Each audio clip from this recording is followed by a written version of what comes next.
नवमी तिथि खास न हो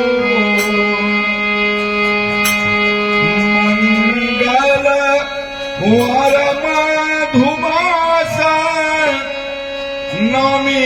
तिथि खास न हो राम प्रगटे हैं जगत निवास कौशल्या के आवास राम प्रगटे हैं जगत निवास कौशल्या के आवास हो राम प्रगटे हैं जगत निवास कौशल्या के आवास हो भैया प्रगटे आए हो राम प्रगटे जगत निवास कौशल्या के आवास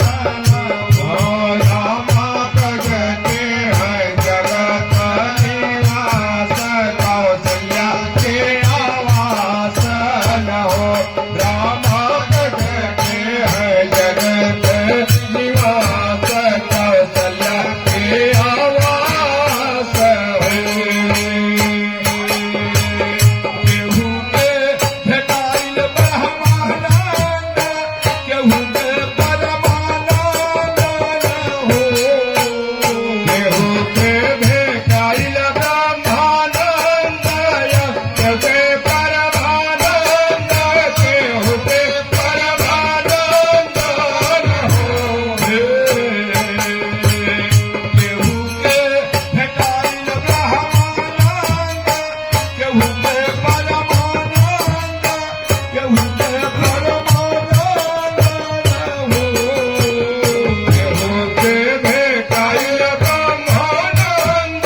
केहू के परमानंद केहू के परमानंद हो ललनाय अखिल भुवन में आनंद प्रगटे हैं सच्चिदानंद ललनाय अखिल भुवन में आनंद प्रगटे हर सच्चिदानंद ओ ललनाय अखिल भुवन में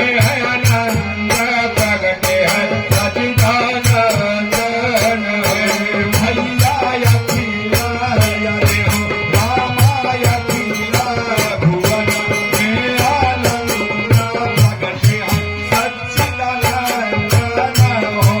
भैया अखिल भुवन में आनंद प्रगटे है सच्चिदानंद हो